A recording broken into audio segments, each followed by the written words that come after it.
Hello दोस्तों, आपका स्वागत है आपके अपने यूट्यूब चैनल संघर्ष से शिखर तक। हौसलों के तर्कस में कोशिश का वो तीर जिंदा रखें। हौसलों के तर्कस में कोशिश का वो तीर जिंदा रखें। हार जाओ चाहे जिंदगी में, लेकिन जीतने की उम्मीद जिंदा रखें।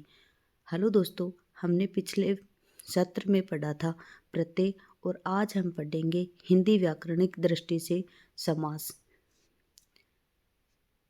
चलिए तो फिर शुरू करते हैं आज समास। समास समास का शाब्दिक अर्थ है संक्षिप्तीकरण। संक्षिप्तीकरण मतलब छोटा रूप। दूसरे शब्दों में समास संक्षेप करने की वह प्रक्रिया है। समास क्या है? संक्षेप करने की वह प्रक्रिया है।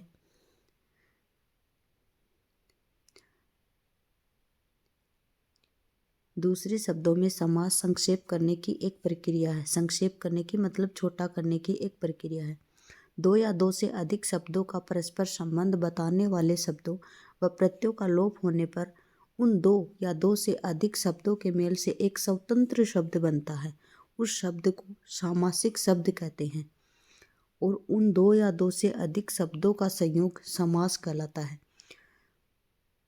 एक स्वतंत्र शब्द बनता है, उस शब्द को क्या कहते हैं? सामासिक शब्द। और दो या दो से अधिक शब्दों का संयोग क्या कहलाता है?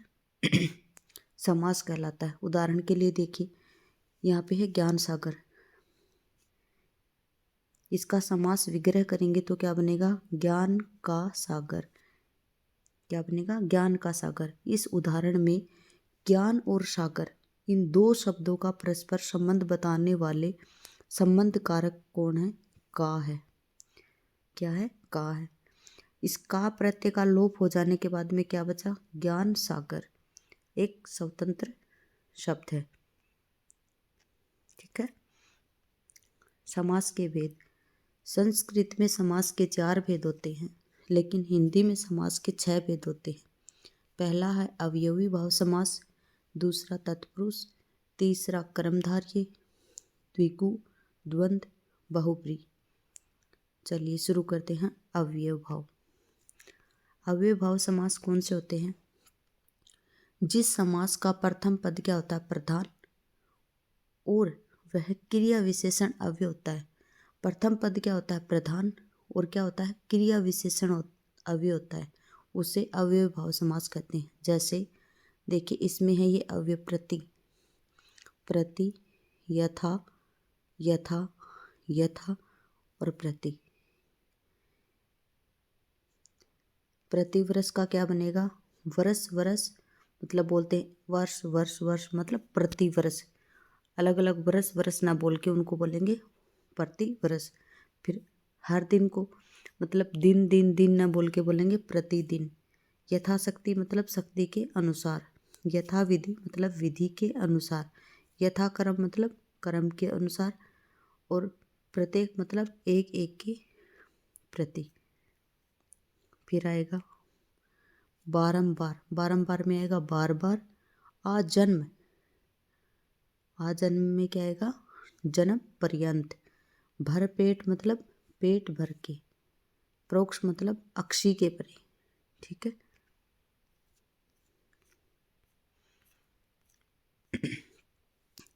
फिर पहले हमारा आया अवयवी भाव समास। अब हम पढ़ेंगे तत्पुरुष समास। जिस समास में पूर्व पद क्या होता है? गौण। पूर्व पद क्या होता है? गौण, और उत्तर पद होता है प्रधान, उसे तत्पुरुष समास कहते हैं। तत्पुरुष समास में क्या आएगा? पूर्व पद गौण और उत्तर पद प्रधान। कारक चिन्हों के अनुसार इसमें निम्नलिखित 6 भेदों में बांटा गया है। कितने में? 6 भेद हैं। कौन कौन से हैं? इसमें कर्ता नहीं आएगा, बाकी जो कारक चिन्ह है ना अपने, वो आएंगे इनमें। कर्ता को छोड़ के कर्म से लेकर संबंध तक के सभी आएंगे। ठीक है। तो द्वितीय तत्पुरुष आएगा, क्योंकि कर्म कारक, पहला कर्ता कारक होता है, दूसरा कर्म कारक होता है। तो ये कर्म तत्पुरुष समास हो गया।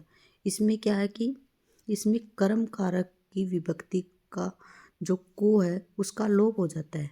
किसका? जैसे देखिए, कर्ता ने बोलते हैं। फिर कर्म को, तो इसमें जो कर्म की को विभक्ति है उसका लोप हो जाता है। किस प्रकार से देखिए, अब है सुख प्राप्त। सुख प्राप्त मतलब सुख को प्राप्त करने वाला, तो को का यहाँ पे लोप हो गया। फिर माखन चोर, माखन को चुराने वाला। पतित पावन, पापियों को पवित्र करने वाला। स्वर्ग प्राप्त, स्वर्ग को प्राप्त करने वाला। मुंह तोड़, मुंह को तोड़ने वाला। इन को विभक्तियों का लोप हो जाएगा। क्या है ये है कर्म तत्पुरुष समास। ठीक है, यह है कर्म तत्पुरुष समास। फिर आगे आएगा हमारा तृतीया तत्पुरुष समास। पहले कौन सा था, द्वितीय तत्पुरुष समास। अब हमारा है तृतीय तत्पुरुष समास। तृतीय तत्पुरुष समास में क्या आएगा, करण तत्पुरुष आएगा। देखिए, कर्ता ने कर्म को, और यहाँ पे आ गया करण से। इसमें क्या होगा, इसमें जो से विभक्ति है इसका लोप होगा, और कर्म जो हमारा द्वितीय तत्पुरुष था उसमें को का लोप हो गया था, तो करण में क्या होगा, से का लोप होगा। किस प्रकार से देखिए, जैसे देखिए नेत्रहीन। चलिए पहले ऊपर दिखा देते हैं आपको। ये है करण। इसमें क्या कि जो करण कारक की विभक्ति से है या के द्वारा, इनका लोप हो जाएगा। किस प्रकार से होगा, जैसे देखिए नेत्रहीन। नेत्रहीन मतलब नेत्र से हीन, जिसके नेत्र न हो, तो ये से लोप हो जाएगा। ईश्वर दत्त मतलब ईश्वर द्वारा दत्त, मतलब इसके ईश्वर के द्वारा दिया हुआ, तो ये द्वारा यहाँ पे भी लोप हो जाएगा। फिर है तुलसीकृत। तुलसी द्वारा कृत मतलब तुलसी के द्वारा कृत मतलब किया हुआ। फिर है मुँह मांगा। मुँह से मांगा गया, तो यहाँ पे से का लोप हो जाएगा। ठीक है, इसमें से, द्वारा, द्वारा और से, इनका लोप हो जाएगा क्योंकि ये करण तत्पुरुष समास है, और करण तत्पुरुष समास में किसका लोप होगा, से और द्वारा का। ठीक है, के द्वारा का। फिर उसके बाद में आएगा हमारा चतुर्थ तत्पुरुष समास। चतुर्थ तत्पुरुष समास हमारा क्या होता है, संप्रदान मतलब के लिए।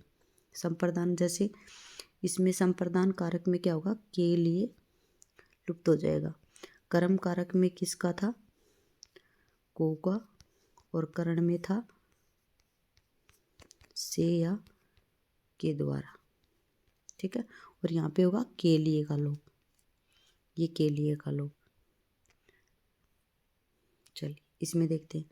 देखिए, जिसमें शिवार्पण है, शिवार्पण में क्या आएगा, शिव के लिए अर्पण, इसमें के लिए का लोप हो जाएगा। शिव के लिए अर्पण।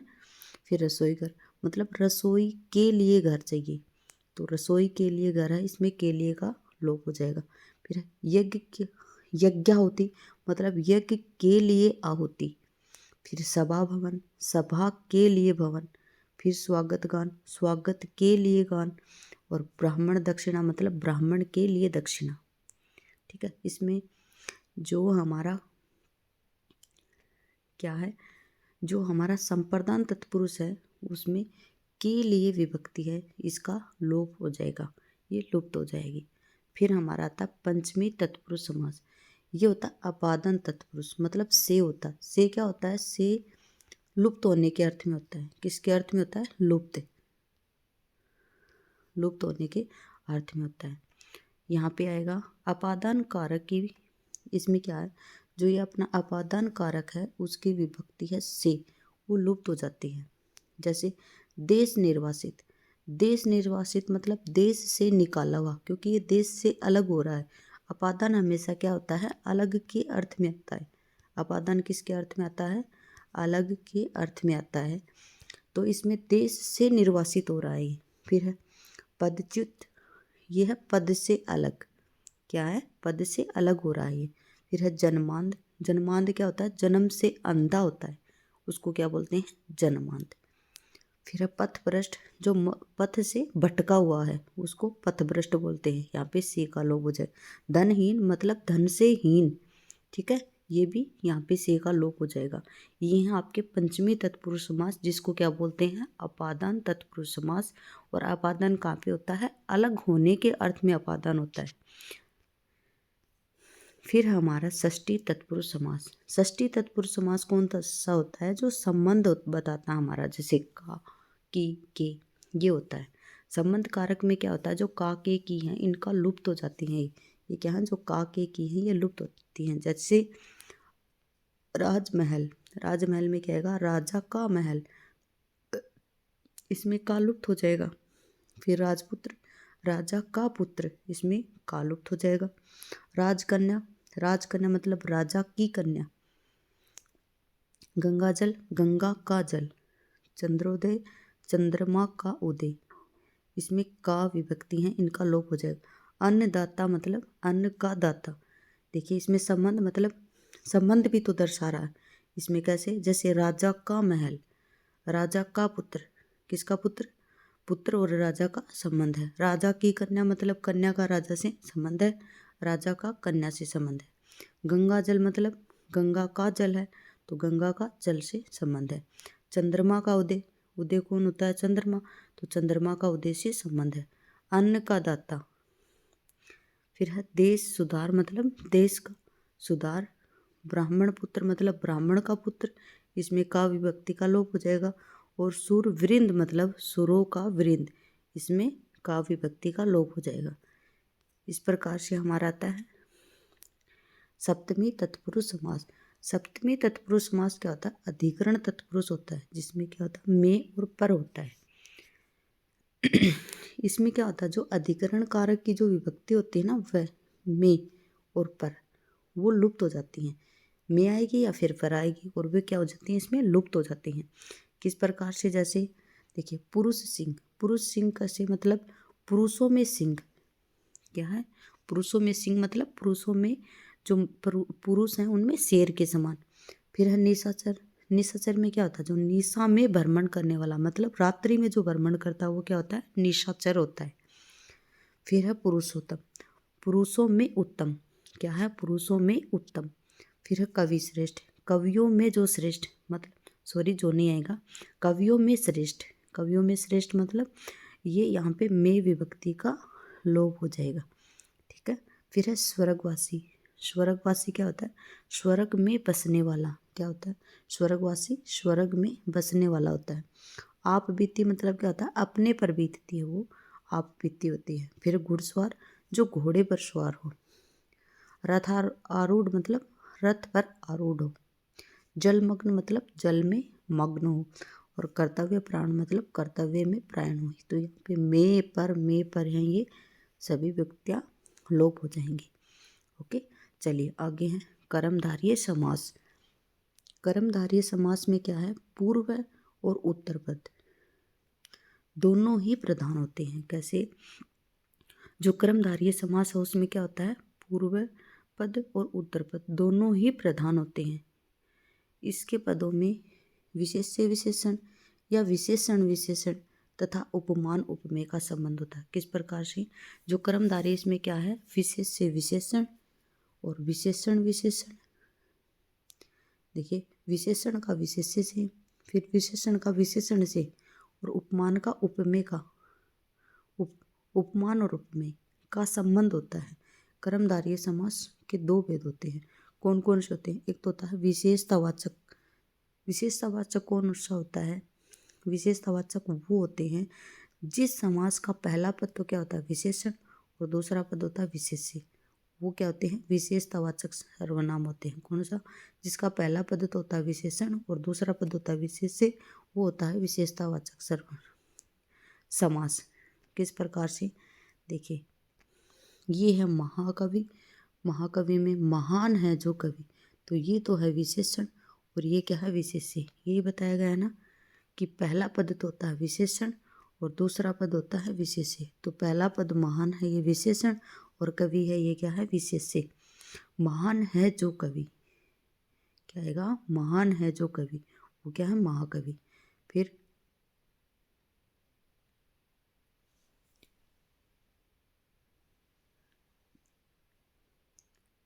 नराधम, अधम है जो नर, क्या है, अधम है जो नर। फिर है नीला अंबुज, नीला है जो अंबुज मतलब कमल। फिर महादेव, महान है जो देव, तो इसमें है जो इनका जो है ये लोप हो जाएगा। फिर महाउषधि में महान है जो औषधि, पीताम्बर में पीला है जो वस्त्र, और पीत सागर में पीला है जो सागर। फिर है नीलोत्पल मतलब नीला है जो उत्पल। फिर परमेश्वर, परम है जो ईश्वर। नवयुवक, नया है जो युवक। और अधमरा मतलब आधा है जो मरा। फिर आगे आएगा ऊनतावाचक सर्वनाम, सर्वनाम नहीं समास। ऊनतावाचक समास में क्या आएगा, जब इस समास में एक शब्द तो है उपमान और दूसरा है उपमेय, तब कर्मधारय समास होता है। कौन सा, उपमानवाचक कर्मधारय। इसके विग्रह में सदृश मतलब के समान का प्रयोग होता है। क्या होता है, के दृश्य या के समान। जो हमारा पीछे हमने पढ़ा है क्या, जो विशेषतावाचक है इसमें तो होता है जो का प्रयोग, और जो उपमानवाचक है उसमें होता है सदृश या के समान। जिस प्रकार से देखिए के सदृश, के सदृश, के सदृश, के सदृश इसमें दिया हुआ है। कैसे, जैसे चंद्रमुख, चंद्रमा के सदृश मुख मतलब चंद्रमा के समान मुख।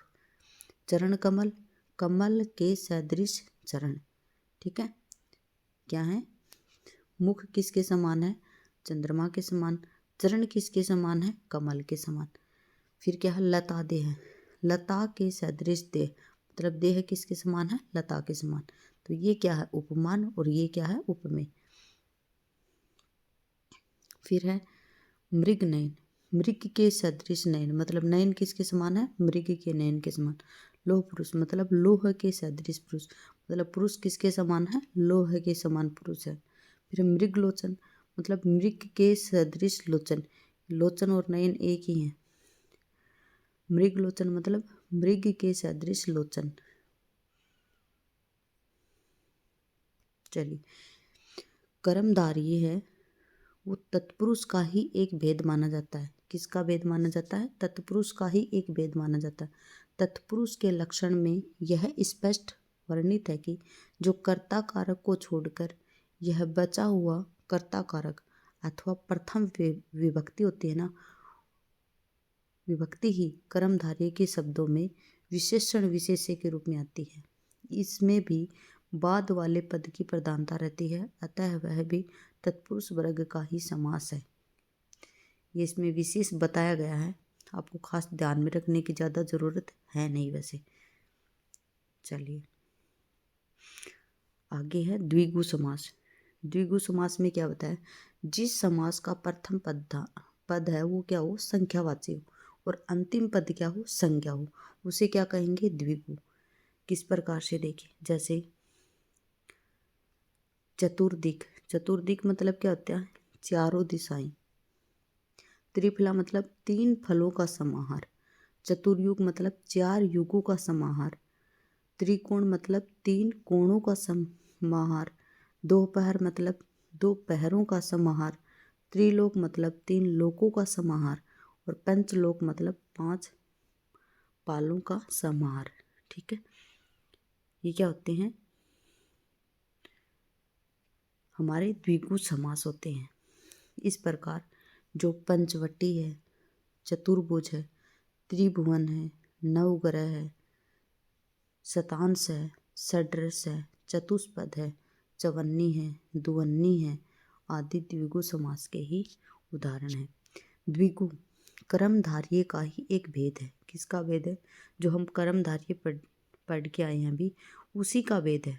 कर्मधारय तत्पुरुष का भेद है, द्विगु किसका भेद है, कर्मधारय का भेद है। और कर्मधारय किसका, तत्पुरुष का भेद है। द्विगु में संख्यावाचक विशेषण पद प्रधान होते हैं, तो कर्मधारय में क्या है, अन्य विशेषण होते हैं। सॉरी। फिर है द्वंद्व समास। द्वंद्व समास में क्या है, इसमें दोनों पद प्रधान होते हैं। दोनों पद संज्ञा अथवा उनका समूह भी होता है। इसमें और एवं या अथवा आदि का लोप पाया जाता है। किसका? और या, और एवं या का। जैसे सीताराम हो गया, सीताराम में होगा सीता और राम। पाप पुण्य में होगा पाप और पुण्य या पाप या पुण्य। रात दिन में हो गया द्वंद्व, देखिए द्व और न ऐसे आधा बीच में आ गया और द्व। देखिए इसमें दोनों ये सेम सेम है, तो इस प्रकार से दोनों संज्ञा हो गई। जैसे सीता और बीच में आ गया राम, पाप पुण्य, पाप और पुण्य। एक और बात, ये हमेशा विपरीतार्थक होंगे, मतलब विलोम शब्द होंगे। जैसे पाप का विलोम पुण्य, ठीक है। राम का नहीं, रात का दिन, भाई का बहन, माता का पिता, राजा का रानी, इस प्रकार से। तो क्या आएगा?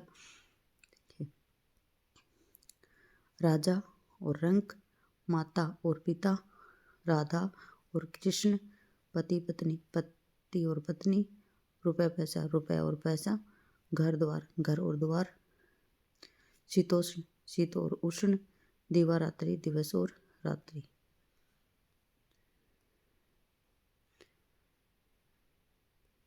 इसके अतिरिक्त भात दाल, मतलब भात और दाल, नाक कान, नाक और कान, लेन देन, लेन और देन, पीला नीला, पीला और नीला, लोटा डोरी, लोटा और डोरी, दही बड़ा, दही और बड़ा आदि द्वंद्व समास है। संख्यावाचक में एक और है, एक और बात है, क्या है वो? जैसे 1 से लेकर 20, सॉरी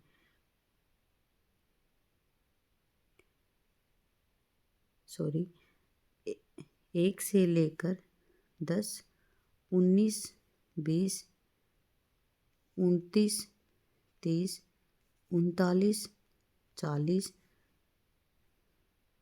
49, 50, 59, 60, 69, 70, इन सभी को छोड़कर ये सभी हैं वो इसमें द्वंद्व समास में आएंगे। जैसे हो गए हमारे 75, तो इसमें आएंगे 70 और 75, ठीक है। 70 और 5 75, इस प्रकार से आएंगे। और बाकी जो 1 से लेकर 10 तक और 19, 20, 29, 30, 39, 40 इस प्रकार से आएंगे, वो आएंगे आपके द्विगु में। फिर है बहुब्रीहि समास। बहुब्रीहि समास, जहाँ समस्त पद में आए दोनों पद गौण होते हैं, वे दोनों मिलकर किसी तीसरे पद के विषय में संकेत करते हैं। यहाँ तीसरा पद प्रधान होता है। जैसे दशानन, इसमें 2 पद हैं, दस और आनन। इसमें पहला विशेषण और दूसरा संज्ञा। पहला क्या है? विशेषण है, और दूसरा क्या है? संज्ञा है। इसमें क्रमधारय समास होना चाहिए था, लेकिन बहुब्रीहि में क्या होगा? दशानन का विशेष होगा 10 मुख धारण करने वाला आदमी, तो वो क्या कहलाते हैं? 10 मुख किसके हैं? रावण के। तो 10 मुख धारण करने वाले रावण के लिए आया क्या? दशानन। इसी प्रकार से आएगा लंबोदर। लंबोदर किसके लिए आएगा? लंबा है उदर जिसका, कौन है? गणेश जी महाराज। चक्रधर, चक्र को धारण करता है जो, अर्थात कौन है? विष्णु भगवान। खगेश, मतलब खगों का ईश है जो, मतलब जानवरों का ईश्वर है जो। जानवरों में सबसे बड़ा किसको बताते हैं? गरुड़ को। तो खगों में, जानवरों में ईश है वो गरुड़ है। जलज, जलज मतलब जल में उत्पन्न होने वाला, तो जल में उत्पन्न होने वाला कौन है? कमल है। कमल का फूल पीताम्बर। पीत है अंबर जिसका, वो क्या कौन है? श्री कृष्ण भगवान है। नीलकंठ है जो, तो नीला है कंठ जिसका, वो कौन है? शिवजी महाराज, ठीक है। ये हमारे समास कंप्लीट हो गए हैं। अगर इनमें कोई गलती हो भी जाए तो हो भी सकती है, मानवीय त्रुटि है। ठीक है, आप ऐसे ही पढ़ते रहिए। Best of luck. ओके।